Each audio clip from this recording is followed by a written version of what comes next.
ప్రభునందు ప్రియులరా, చేరువచ్చిన మీ అందరికీ మన రక్షకుడైన ప్రభు అయిన యేసుక్రీస్తు వారి నామంలో అందరికీ వందనాలు.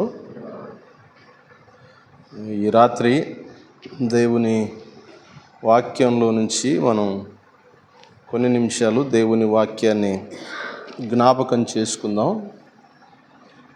ద్వితీయోపదేశకాండం దైవ గ్రంథంలో నుంచి ద్వితీయోపదేశకాండం 4వ అధ్యాయం 9వ వచనం నేను చదువుతాను, చూడండి. ద్వితీయోపదేశకాండం 4వ అధ్యాయం 9వ వచనం ఈ రీతిగా వ్రాయబడింది. 9వ వచనం: అయితే నీవు జాగ్రత్త పడుము, నీవు కన్నులారా చూచిన వాటిని మరువకయుండునట్లును, అవి నీ జీవితకాలమంతయు నీ హృదయములో నుండి తొలగిపోకుండునట్లును నీ మనస్సును బహు జాగ్రత్తగా కాపాడుకొనుము. తర్వాత ఇదే 4వ అధ్యాయం 23వ వచనం చదువుతాను, చూడండి. మీ దేవుడైన యెహోవా మీకు ఏర్పరచిన నిబంధనను మరచి నీ దేవుడైన యెహోవా నీకు ఆజ్ఞాపించినట్లు ఏ స్వరూపము కలిగిన విగ్రహమునైనను చేసి కొనకుండునట్లు మీరు జాగ్రత్త పడవలెను. దేవుడు ఈ వాక్యాన్ని మన వినికిడిలో ఆశీర్వదించినట్లుగా ప్రార్థన నేను కూడా చేస్తాను. దయచేసి తలలు వంచి ప్రార్థనలో ఏకీభవించండి. ప్రేమగల తండ్రి, దయగల దేవా, మీకు స్తోత్రం. ఇంతవరకు పాటలలో తోడుగా ఉండి నడిపించినందుకు కృతజ్ఞతలు. చదువుకున్న మీ మాటను దీవించి నిష్ప్రయోజకుడైన మట్టివాడనైనా నన్ను మరుగుపరిచి మా అందరితో మీరు మాట్లాడి మహిమ పొందుమని మా ప్రభువైన యేసుక్రీస్తు వారి ఉన్నతమైన నామమున ప్రార్థన చేసి అడిగి వేడుకొనుచున్నాము తండ్రి, ఆమేన్. ప్రియులారా, ఈ రాత్రి మన వాక్య ధ్యానం కొరకై దైవ గ్రంథంలో నుంచి ద్వితీయోపదేశకాండం 4వ అధ్యాయం 9వ వచనం, ఆ తర్వాత 4వ అధ్యాయం 23వ వచనం మనం చదువుకున్నాం. ఈ రెండు వచనాలు ఒకసారి మనం గమనించినట్లయితే ఇందులో ఓ ప్రత్యేకమైన పదం వ్రాయబడింది. ఏంటది? జాగ్రత్త పడుము అనే మాట 9వ వచనంలో 2 పర్యాయాలు ఉంది. 23వ వచనంలో ఒక్కసారి ఉంది. మీరు ద్వితీయోపదేశకాండాన్ని చదివినట్లయితే ఈ మాట చాలాసార్లు ద్వితీయోపదేశకాండంలో కనబడుతుంది. 5వ అధ్యాయం 33వ వచనంలోను, 11వ అధ్యాయం 22వ వచనంలోను, 12వ అధ్యాయం 28వ వచనంలోను, 15వ అధ్యాయం 9వ వచనంలోను, ఇట్లా ద్వితీయోపదేశకాండంలో ఈ మాట జాగ్రత్త పడుము అనే మాట చాలా పర్యాయాలు వ్రాయబడింది. ఎక్కువసార్లు మనకు కనబడుతుంది. మామూలుగా మనకు ఆయా స్థలాల్లో ఓ ప్రత్యేకమైన బోర్డు ఉంటుంది. ఉదాహరణకు టౌన్లలో మనం ఇండ్ల దగ్గరికి పోతామనుకోండి, గేట్లకు ఒక చిన్న బోర్డు ఉంటుంది. ఏమని ఉంటుంది? కుక్కలు ఉన్నాయి జాగ్రత్త అని. అంటే దానిలతో మనకేం పని ఉందిలే, అవి మనల్ని ఏం చేస్తామని మనం లోపలికి పోయినామనుకోండి, ఇబ్బంది ఎదుర్కోవడానికి అవకాశం ఉంది, ప్రమాదం జరగడానికి అవకాశం ఉంది గనక అది ఒక హెచ్చరిక. అదేవిధంగా కరెంటు డీపులకు గుడిక డీప్ కంటే ముందు చుట్టూ ఫినిషింగ్ వేసి హెచ్చరిక, జాగ్రత్త, అపాయం అనే పదాలు వ్రాయబడడం మనం చదువుతాం. దేవుని గ్రంథంలో ద్వితీయోపదేశకాండంలో ఈ పదం జాగ్రత్త పడుము అని, లేదా జాగ్రత్త పడవలను అని, జాగ్రత్తగా ఉండుము అనే మాట చాలాసార్లు ఎక్కువసార్లే కనబడుతుంది. మనం చదువుకున్న 4వ అధ్యాయం 9వ వచనంలో అయితే నీవు జాగ్రత్త పడుము, నీవు కన్నులారా చూచిన వాటిని మరవకుండునట్లును, అవి నీ జీవితకాలమంతయు నీ హృదయములో నుండి తొలగిపోకుండునట్లును నీ మనస్సును బహు జాగ్రత్తగా కాపాడుకొనుము అని ఒక హెచ్చరిక చేయబడింది. ఏ విషయంలో జాగ్రత్తగా ఉండాలి? నీ మనస్సు బహు జాగ్రత్తగా కాపాడుకొనుము. ఎందుకు మనస్సును జాగ్రత్తగా కాపాడుకోవాలి? నీవు కన్నులారా చూచినటువంటి వాటిని మరిచిపోకుండా ఉండేటట్లుగాను, నీ జీవితకాలమంతయు నీ హృదయములో నుండి ఆ చూచినవి తొలగిపోకుండా ఉండేటట్లుగా జాగ్రత్త పడు, నీ మనస్సును జాగ్రత్తగా కాపాడుకొనుము అని రాయబడింది. సామెతల గ్రంథంలో చదివితే ఒక మాట ఉంటుంది. ఏమని ఉంటుందంటే, తన ప్రాకారము లేని పట్టణం ఏ విధంగా ఉంటుందో తన మనస్సును అదుపులో ఉంచుకొనని వాడు కూడా అదే విధంగా ఉంటాడు అని సామెతల గ్రంథంలో ఉంది. దానియేలు గ్రంథంలో బెల్షాసర్ విషయంలో ఒక మాట ఉంటుంది. నీ మనస్సును ఏం చేయలేదంట, నీ మనస్సును నువ్వు అణుచుకోలేదయ్యా, అందుకే ఈ పరిస్థితి నీకు వచ్చింది అని దానియేలు గ్రంథంలో బెల్షాసర్ విషయంలో మనకు కనబడుతుంది ఆ మాట. మన మనస్సును జాగ్రత్తగా కాపాడుకోవాలి. ఈ మాట చెప్తాను వినండి. ప్రపంచంలో మనిషి మనస్సు కంటే వేగంగా ప్రయాణం చేయగలిగిన సాధనం ఏది ఉండదు. ఉంటుందా? మీరు చెప్పండి. మనిషి యొక్క మనస్సు కంటే వేగంగా ప్రయాణం చేయగలిగింది ఏది ఉండదు. ఒక్క క్షణమాత్రంలో ఇక్కడున్నటువంటి మనం అమెరికాను గుర్తు చేసుకోవచ్చు. ఎంతసేపు పడుతుంది దానికి సమయం? క్షణం కూడా పట్టకముందే ఇక్కడే ఉంటాం. క్షణంలో అమెరికానో లేదా ఢిల్లీనో గుర్తు చేసుకుంటాం. మన మనస్సు అంత వేగంగా పరిగెత్తుతుంది. ఇక్కడ రాయబడిన మాట ఏంటంటే, నీవు కన్నులారా చూచిన వాటిని ఏం చేయకూడదు. ఇశ్రాయేలీలతో దేవుని సేవకుడైన మోషే దైవాత్మ చేత నింపబడి చెప్తున్న మాట ఇది. నీవు కన్నులారా చూసినటువంటి వాటిని ఏం చేయకూడదు, మర్చిపోకూడదు. అవి నీ జీవితకాలమంతా నీ హృదయంలో ఉండాలి. నీ హృదయంలో నుండి అవి తొలగిపోకూడదు. కాబట్టి నీ మనసు జాగ్రత్తగా కాపాడుకొనుము అని ఇశ్రాయేలీయులకు ఇవ్వబడిన హెచ్చరిక ఇది. ప్రభువు పిల్లలంగా ఈ రాత్రి మనం కూడా ఈ హెచ్చరికను అన్వయించుకోవడం అవసరం. వాక్యంలో కనబడుతుంది కదా, మన కన్నులారా చాలా విషయాలు మనం చూస్తున్నాం. మన జీవితాల్లో జరిగిన సంఘటనలు కూడా మనం ఎరుగుతాము. ఆ విషయాలను మనం ఏం చేయకూడదంట, మరచిపోకుండా మన హృదయాన్ని, మన మనస్సును జాగ్రత్తగా కాపాడుకోవాలి అని వ్రాయబడింది. ఆ తర్వాత మనం చదివినటువంటి రెండవ మాట 4వ అధ్యాయం 23వ వచనంలో, మీ దేవుడైన యెహోవా మీకు ఏర్పరిచిన నిబంధనను మరిచి నీ దేవుడైన యెహోవా నీకు ఆజ్ఞాపించినట్లు ఏ స్వరూపము కలిగిన విగ్రహమునైనను చేసుకొనకుండునట్లు మీరు జాగ్రత్త పడవలెను. అంటే విగ్రహాన్ని చేసుకోకుండా మీరు జాగ్రత్త పడాలి. విగ్రహం చేసుకోకుండా జాగ్రత్త పడాలి. క్రొత్త నిబంధన గ్రంథంలో మనం చదివితే వాక్యంలో మనకు కొరింథీయులకు రాయబడిన పత్రికలో ఒక మాట ఉంటుంది. కొరింథీయులకు రాయబడిన మొదటి పత్రిక 10వ అధ్యాయం 14వ వచనం చూడండి. కాబట్టి నా ప్రియులారా విగ్రహారాధనకు దూరముగా పారిపోండి అని రాయబడింది. వాళ్ళతో అన్నాడు, ఇశ్రాయేళ్లతో, విగ్రహం ఏ విగ్రహ స్వరూపాన్నైనా చేసుకోకుండా జాగ్రత్త పడండి అని అన్నాడు. మనకు దేవుని వాక్యం ఇచ్చే హెచ్చరిక ఏంటి? విగ్రహారాధనకు దూరంగా పారిపోండి. విగ్రహారాధన అంటే ఏదో ఒక బొమ్మ పెట్టుకొని ఆ బొమ్మనే పూజించడం అని అనుకుంటున్నామేమో. వాక్యం కొలస్సీలకు రాసిన పత్రికలో ఏం తెలియజేస్తుంది? ధనాపేక్ష అనేది కూడా ఏమంట, విగ్రహారాధన అయిన ధనాపేక్షను చంపివేయండి అని ఉంది.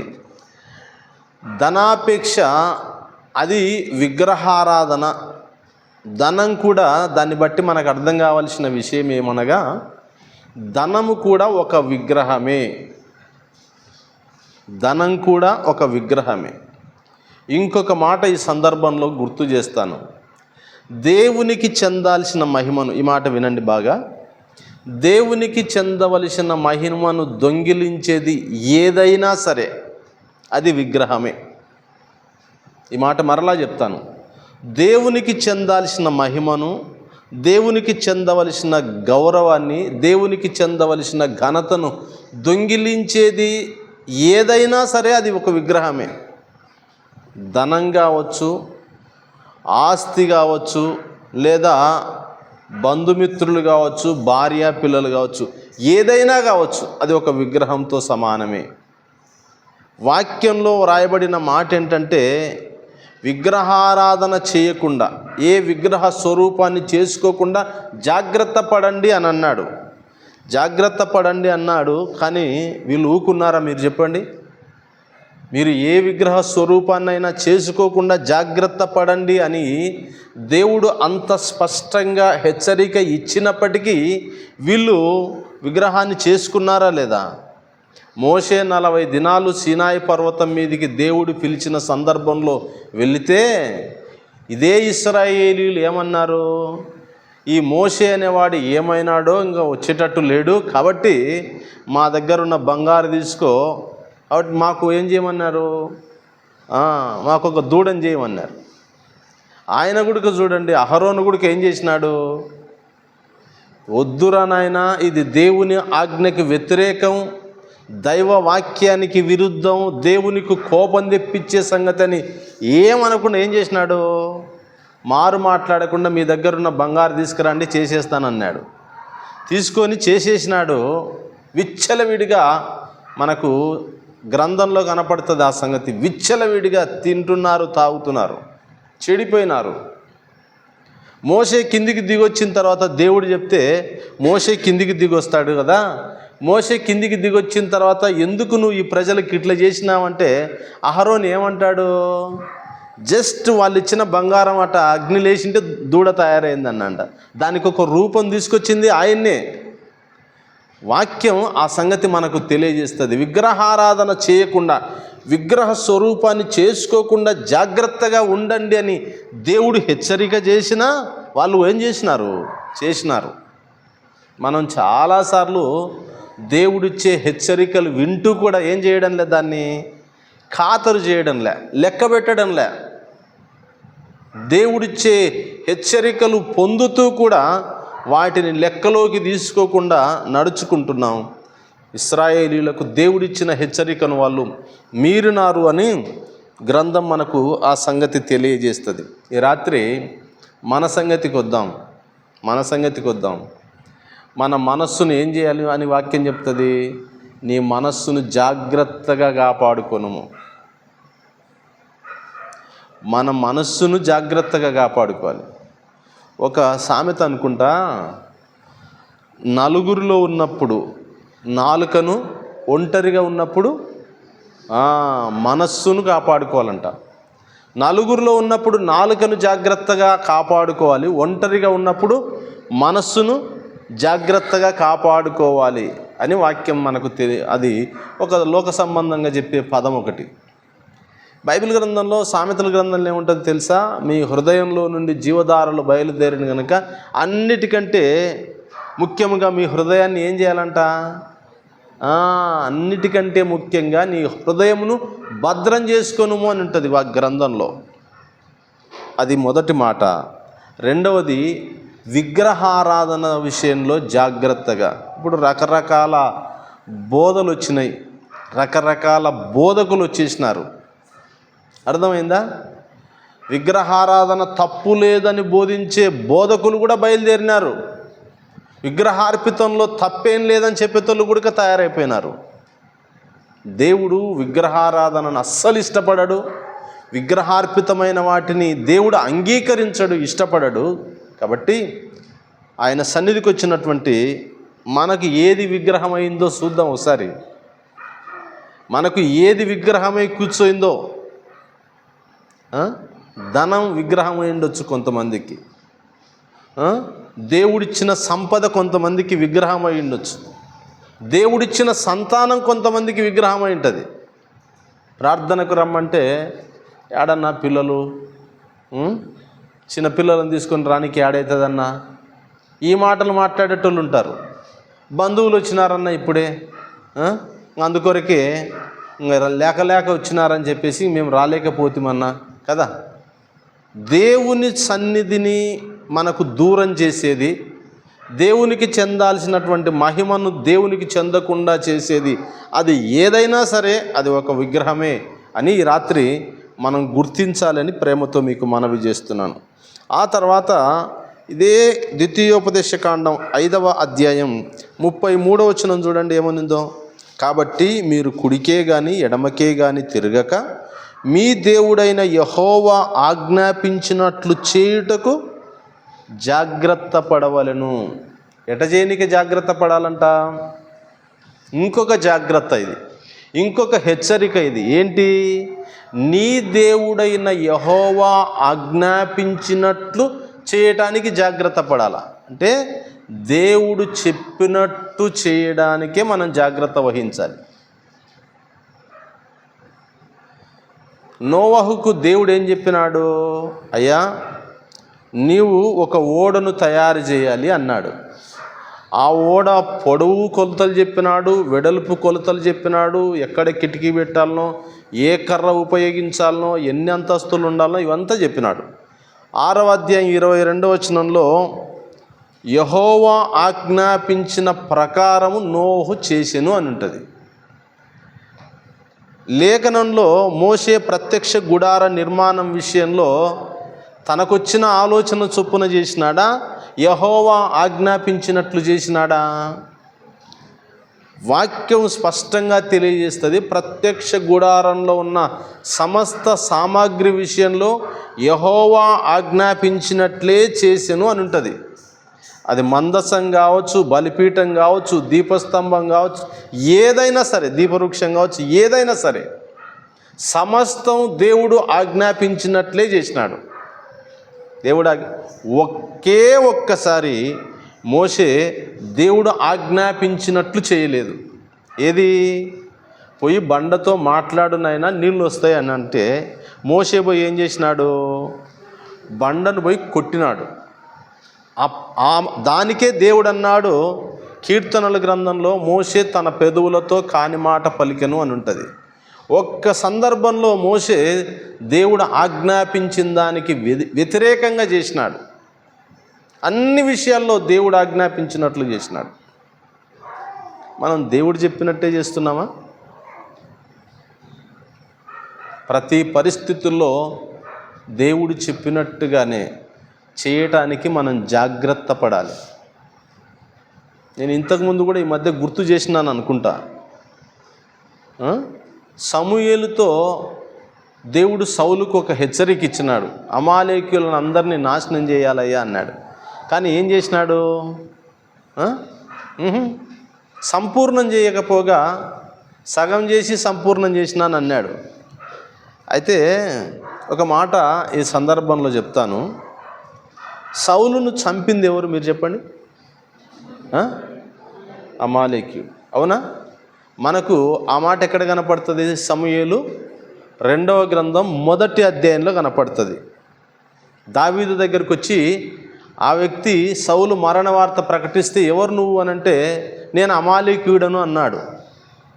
ఇప్పుడు ఒక మాట ఆలోచన చేయండి ఒకసారి. దేవుడు ఆజ్ఞాపించినట్లు సౌలు ఈయన చేసి ఉంటే ఆ పరిస్థితి వచ్చేదా? ఆ వ్యక్తి చేతిలో చనిపోయేవాడా? కాదు.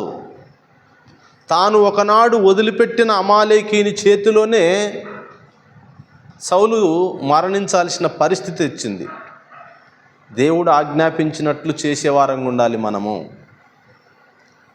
యెహోవా ఆజ్ఞాపించినట్లు చేయుటకు జాగ్రత్త పడవలను అని వాక్యం చెప్తుంది. ఆ తర్వాత ద్వితీయోపదేశకాండం 12వ అధ్యాయం 28వ వచనం చూడండి. ద్వితీయోపదేశకాండం 12వ అధ్యాయం 28వ వచనం నేను చదువుతాను. నీ దేవుడైన యెహోవా దృష్టికి యుక్తమును యథార్థమునగు దానిని నీవు చేసినందున నీకును నీ తర్వాత నీ సంతతి వారికి నిత్యము మేలు కలుగునట్లు నేను నీకు ఆజ్ఞాపించుచున్న ఈ మాటలన్నిటినీ నువ్వు జాగ్రత్తగా ఎట్టినాలంట. ఈ మాటలన్నిటినీ జాగ్రత్తగా వినవలెను అని ఉంటుంది. నీ దేవుడైన యెహోవా వాక్కుని ఎట్టినాలనుంది గ్రంథంలో, నిర్గమాకాండంలో చదువుతాం. నీ దేవుడైన యెహోవా వాక్కును శ్రద్ధగా విని అని ఉంటుంది నిర్గమాకాండంలో. ద్వితీయోపదేశకాండం 28వ అధ్యాయం ప్రారంభ వచనంలో కూడా ఈ మాట ఉంది. నీవు నీ దేవుడైన యెహోవా మాట శ్రద్ధగా విని అని ఉంటుంది. అంటే దేవుని మాటలు ఎట్టినాలా, ఈ మాటలన్నిటి వినటానికి ఈ మాటలన్నిటి నువ్వు ఎట్టినాలంట, జాగ్రత్తగా వినాలి అని ఉంది. మనం ఎట్టుంటున్నాం దేవుని వాక్యాన్ని, దేవుని నోటి మాటలను జాగ్రత్తగా వినాలి. పొదుపు లక్ష్యం మీటింగ్ కాడికి వినారనుకో, కలెక్టర్ వచ్చినాడు అని అంటే ఎంత జాగ్రత్తగా వింటారో కదా. ఏమో ఏ పథకాన్ని గురించి చెప్తాడో, లేకుంటే ఏది మాఫీ అయిపోయేదికి చెప్తాడో అని ఎంత జాగ్రత్తగా వింటారో. అదే దేవుని వాక్యం పొద్దున్న చెప్పినది ఏంది ఇప్పుడు చెప్పండి అంటే వచ్చే సమస్య. లేదా పోయిన వారం చెప్పిన మీటింగ్లో, యూత్ మీటింగ్లో పోయిన వారం చెప్పిన సందేశం ఏంది చెప్పండి అంటే ఇంకా చేతులు ఎల్లెలకు లేసే పరిస్థితే. ఈ మాటలన్నిటిని జాగ్రత్తగా వినవలను అని వాక్యంలో మనకు కనబడుతుంది. 6వ అధ్యాయం 12వ వచనంలో నీ దేవుడైన యెహోవాను మరవకుండా ఏం చేయాలంట, నీ దేవుడైన ఇదే ద్వితీయోపదేశకాండం 6వ అధ్యాయం 12వ వచనంలో ఆ మాట వ్రాయబడింది చూడండి. దాసుల గృహమైన ఐగుప్తు దేశంలో నుండి నిన్ను రప్పించిన యెహోవాను మరవకుండా నీవు జాగ్రత్త పడుము. దేవుణ్ణి మర్చిపోకుండా జాగ్రత్తగా ఉండాలి. ఇర్మియా గ్రంథంలో ఉంటుంది, నా జనులు లెక్కలేనన్ని దినాలు నన్ను మరిచిపోయి ఉన్నారు అని ఉంటుంది. దేవుణ్ణే మర్చిపోతున్నాం. దేవుణ్ణి మర్చిపోకుండా ఏం చేయాలంట, జాగ్రత్త పడుము, జాగ్రత్తగా ఉండాలి. మనకు అన్ని విషయాల్లో జాగ్రత్తగా ఉంటుంది, కానీ ఉండాల్సిన విషయాల్లో ఏముండదు. ఉండాల్సిన విషయాల్లో జాగ్రత్త ఉండదు. డబ్బులు ఆడ పెట్టుకుంటారు, ఆడంటే ఆడ పెడతారా డబ్బులు. ఇప్పుడు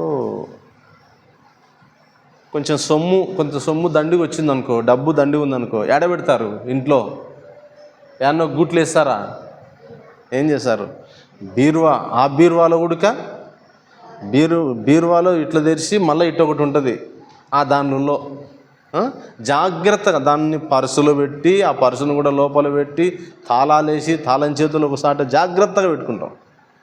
అదే పొలం పేపర్లో, ఫ్లాట్లో ఇంటి పేపర్లో ఏడంటే ఆడ వారేస్తామా, అవి జాగ్రత్త పెట్టుకుంటాం. చదువుకున్న పిల్లలైతే సర్టిఫికెట్లు కూడా 10th క్లాస్ మార్క్ లిస్టో, ఇంటర్మీడియట్ మార్క్ లిస్టులో, డిగ్రీ మార్క్ లిస్టులో ఇవి ఆ సర్టిఫికెట్లు కూడా జాగ్రత్తగా పెట్టుకుంటారు. బంగారు ఇవన్నీ జాగ్రత్త పెట్టుకునే తెలుసు. కానీ అంతకంటే శ్రేష్టమైన దేవుని మాటల విషయంలో ఏముండదు మనకు. దేవుని విషయంలో జాగ్రత్త ఉండదు, దేవుని మాటల విషయంలో కూడా జాగ్రత్త ఉండదు. గ్రంథం మనకు తెలియజేసే సంగతులు ఇవి. ద్వితీయోపదేశకాండంలో వ్రాయబడిన హెచ్చరికలు ఇవి. దేవుడు మీరు జాగ్రత్తగా ఉండాలి అని చెప్పిన సంగతులు ఇవి. ఆ తర్వాత ద్వితీయోపదేశకాండం 15వ అధ్యాయం 9వ వచనంలో కూడా విడుదల సంవత్సరమైన 7వ సంవత్సరము సమీపమైనదని చెడ్డ తలంపు నీ మనస్సులో పుట్టకుండానట్లు జాగ్రత్త పడుము. అంటే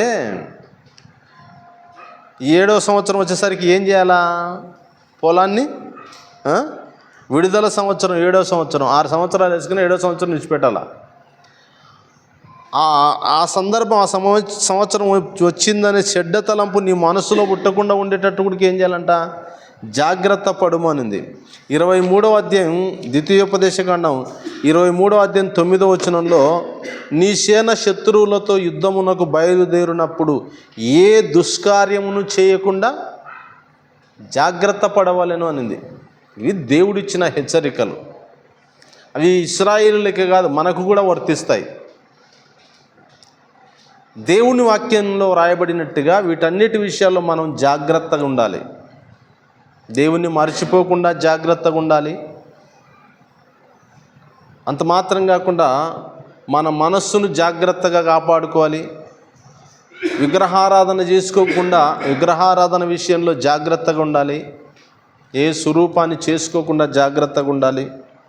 దేవుడు ఆజ్ఞాపించినట్లు చేసేటట్లుగా మనం జాగ్రత్త పడాలి. 11వ అధ్యాయం 22వ వచనంలో కూడా ఇదే మాట ద్వితీయోపదేశకాండం 11:22లో కూడా ఉంటుంది చూడండి. నేను ఆ మాటను కూడా మీ కొరకు చదువుతాను.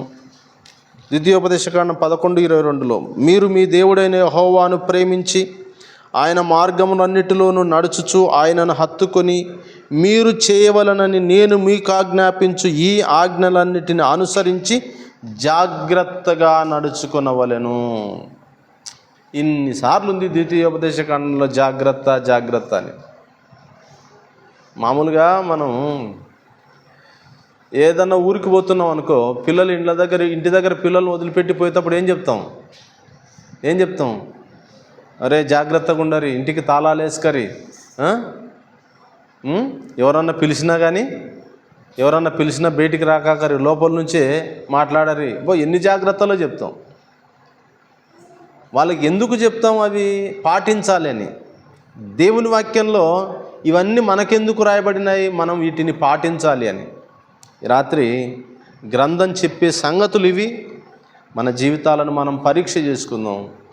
ఈ సంగతుల విషయంలో ఇంతవరకు మనం జాగ్రత్త వహించకుండా జీవిస్తున్నట్లయితే ఇక నుంచైనా జాగ్రత్త వహించి భూమి మీద జీవించి దేవుని నామాన్ని మహిమపరచాలని ప్రేమతో మీకు మనవి చేస్తున్నాను. దేవుడు తన మాటలు మన వినికిడిలో ఆశీర్వదించునుగాక. తల ఉంచండి, ప్రార్థన చేసుకుందాం. కృపామయుడవైన దేవా, మీకు స్తోత్రం. కృపచేత మీరిచ్చిన ఈ రాత్రి సమయాన్ని బట్టి కృతజ్ఞతలు చెల్లిస్తున్నాం. ఏ విషయాలలో మేము జాగ్రత్తగా ఉండాలనో మీ గ్రంథం ద్వారా మీరు మాకు ఇచ్చిన హెచ్చరికలకి కృతజ్ఞతలు చెల్లిస్తూ ఈ మాటల ప్రకారం జీవించే భాగ్యం మాకు అనుగ్రహించమని ప్రభువైన యేసుక్రీస్తు వారి పరిశుద్ధమైన నామమున ప్రార్థన చేసి వేడుకొనుచున్నాము తండ్రి. ఆమేన్. పిల్లలందరికీ వందనాలు.